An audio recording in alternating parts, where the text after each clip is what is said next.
అందరికీ నమస్తే అన్నలు, అందరూ బాగుండాలని చెప్పి మనస్ఫూర్తిగా కోరుకుంటూ మీ భూపతి ఆశన్న.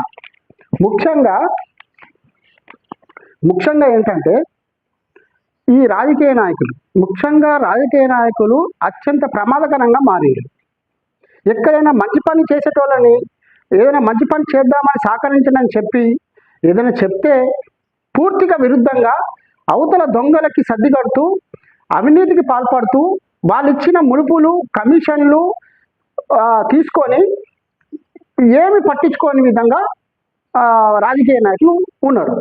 అయితే ఇందులో ఈ పార్టీ ఆ పార్టీ అని ఏం లేదు, అందరూ దొందు అన్నట్టుగానే దొంగలంతా ఒకటే అన్నట్టుగానే మరి ఉన్నది.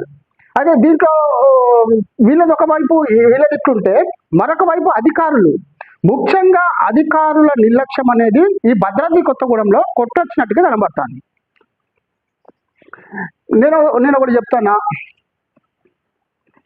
ఏది నిమ్మకాయలు ఇచ్చి పనసకాయలు ఎత్తుకపోయే బాపతే తప్ప ఎవరైనా సరే, కుండలు ఇచ్చి బిందెలు ఎత్తుకపోయే బాపత తప్ప మంచి పని చేద్దామని చెప్పే ఆలోచన లేదు. ఎందుకంటే ఈ రాజకీయ నాయకులు కూడా ఓట్లకి డబ్బులు ఇచ్చుకుంటా వాడు ఏమి ఇస్తాడు, కుండలు ఇస్తాడు, తీసుకపోయి రాత్రి బిందెలు తీసుకుపోతాడు. తర్వాత ప్రజలకు సేవ చేయడానికి కాదు, నువ్వు ఎట్లా మనం ఇచ్చిన డబ్బులు ఎట్లా రికవర్ చేసుకోవాలా, ఎక్కడ అక్రమాలు సంపాదించి ఒకటేసారి కోటీశ్వరులు ఎట్లా కావాలా, మన తాతలు ముత్తాతలు మన పిల్లలు తరతరాలు ఎట్లా తిరిగి బతకాలనే ఆలోచన తప్ప ఈ సమాజానికి ఇక్కడున్న స్థానికంగా ఉండే పనులు అభివృద్ధి చేయడానికి, ఏదైనా ఊరిని అభివృద్ధి చేయడానికి వాళ్ళకి చేసే విధంగా వాళ్ళ ప్రయత్నాలు ఉండవు ముఖ్యంగా.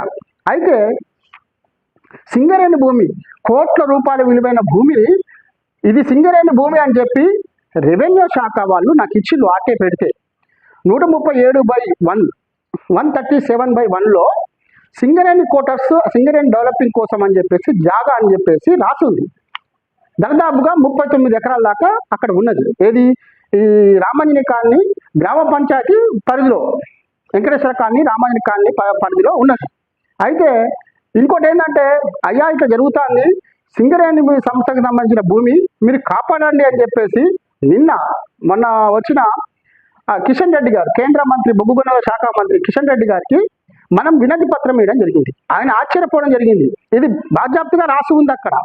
రెవెన్యూ శాఖ సుంచిపల్లి ఎంఆర్ఓ గారు మనకు రిపోర్ట్ ఇచ్చింది. ఏమని, 137/1 ఎస్ఎస్సిఎల్ కోటర్స్ అంటే సింగరేణి కోటర్స్ కోసం ఇచ్చిన స్థలము, డెవలపింగ్ కోసం ఇచ్చిన స్థలం అని చెప్పి దాంట్లో రాసి ఉన్నది. మరి ఇక్కడ స్థానికంగా పోయి మనం ఎక్కడ పోయి అడిగినా కూడా ఏంటంటే ఎవరు కూడా దాన్ని పట్టించుకునే పరిస్థితి ఏర్పడ్డది.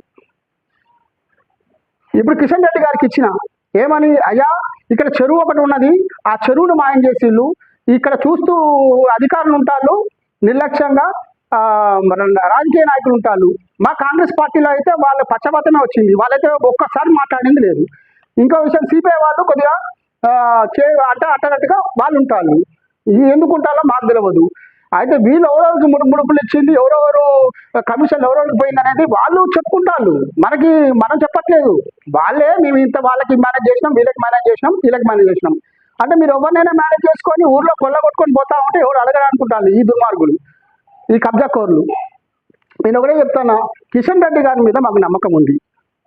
బీజేపీ పార్టీ బీజేపీ పార్టీ మీద కొద్దిగా విశ్వాసం ఉన్నది. ఎందుకంటే వాళ్ళు మాట ఇస్తే నిలబడతారనే అని నాకు కొద్దిగా నమ్మకం కలిగింది. ఎందుకంటే కిషన్ రెడ్డి గారు కూడా సీరియస్గా చెప్పిండు, బైరెడ్డి ప్రభాకర్ రెడ్డి గారికి చెప్పిండు, ఏంటిది ఇది ఇంత ప్రాబ్లం ఉన్నది ఇక్కడ, ఇది ఏంటి దీని సంగతి ఏంటో చూడు, ఈ అశోక్ అన్నట్టు తీసుకోండి రా అని చెప్పిండు. ఆయన పిలుపు మేరకు నేను పోయి ఈ వివరాలన్నీ కూడా నేను చెప్తా. ఇది వదిలిపెట్టే ప్రసక్తే లేదు. ఇంత అన్యాయం నా ఊర్లో జరుగుతూ ఉంటే మరి నేను స్పందించకపోతే మరి నేను బాధ్యత గల వ్యక్తిగా, ఒక పౌరుడిగా నాకు ఉంటుంది కదా, నా ఊరు బాగుండాలా, పరిసరాలు బాగుండాలా, ప్రాంతాలు బాగుండాలని చెప్పి, ముఖ్యంగా ఇరిగేషన్ శాఖలో దాన్ని ఆ చెరువుని కాపాడాల్సిన వాళ్ళే దాన్ని కబ్జా పెట్టిళ్ళు. ఇరిగేషన్ శాఖ వాళ్ళకి దాంట్లో సగం వాటా ఉందంట, వాళ్ళే చెప్తున్నారు. రెవెన్యూ శాఖలో సగం వాటా ఉందంట. ఇంకోటి టీచర్ ఒకడు దాంట్లో కలిసి పార్ట్నర్గా కలిసి టీచర్లకు అందరికి అమ్ముకున్నాడు. అమాయకులకు అమ్ముకోవడం జరిగింది. దయచేసి వీళ్ళని విచారణ జరిపించి వెంటనే వీళ్ళ మీద చర్యలు తీసుకోవాలని చెప్పేసి కేంద్ర మంత్రి కిషన్ రెడ్డి గారికి నేను ఇవ్వడం జరిగింది. ఇలా పోరాటం అనేది ఆగదు. ఈ భద్రాద్రి కొత్తగూడెంలో ఎక్కడైనా సరే, ఎక్కడ అవినీతి జరిగినా, ఎక్కడ అన్యాయం జరిగినా, ఎవరికి పేదోడికి అన్యాయం జరిగితే మాత్రం అసలు ఊకునేది లేదు, ఊకునే లేదు. దాంతో నేను వచ్చి నా గలాన్ని నిప్పుతా. ఒకటే మాట, నా వెనక ఎవరు అవసరం లేదు నాకు. నేను సింగిల్గానే వస్తా. నా వెనక బాబాసాహెబ్ అంబేద్కర్ ఉన్నాడు. భారత రాజ్యాంగాన్ని గౌరవించి ఏదైతే పేద బడుగు బలహీన వర్గాలకు ఏదైతే స్వేచ్ఛా స్వతంత్రం ఇచ్చిండో దానికి అనుగుణంగా ఎవరైతే దానికి వ్యతిరేకంగా ఎవరైతే పనిచేస్తారో వాళ్ళ మీద నా పోరాటం అనేది ఖచ్చితంగా ఉంటుంది. బాబాసాహెబ్ అంబేద్కర్ ఆశయాల కోసం నేను ఖచ్చితంగా పనిచేస్తూనే ఉంటా. నేను ఎవరికి అమ్ముడుపోయేటోని కాదు, ఎవరి మీద అయ్యా బిచ్చమైతేటోని కాదు. నా పోరాటంతో నేను సాధించి పెడతా.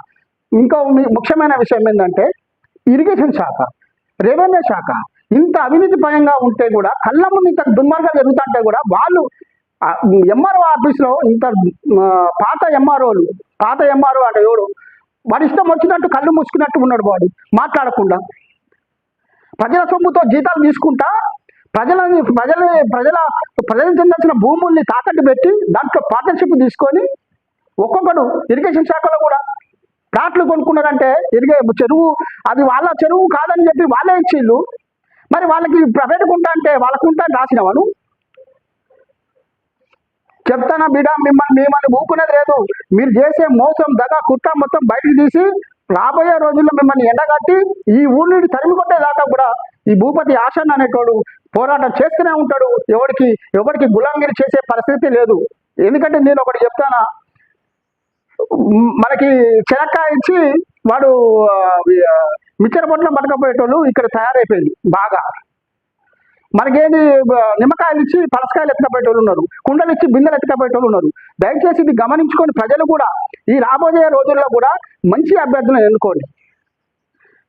ఇప్పుడు జరగబోయే కార్పొరేషన్ ఎలక్షన్లలో ఈ భద్రాద్రి కొత్తగూడెంలో ఎవరైతే నిజాయితీగా పనిచేసి ప్రజలకి మంచిగా చేస్తున్నట్టారో వాళ్ళకి వేయండి ఓట్లు.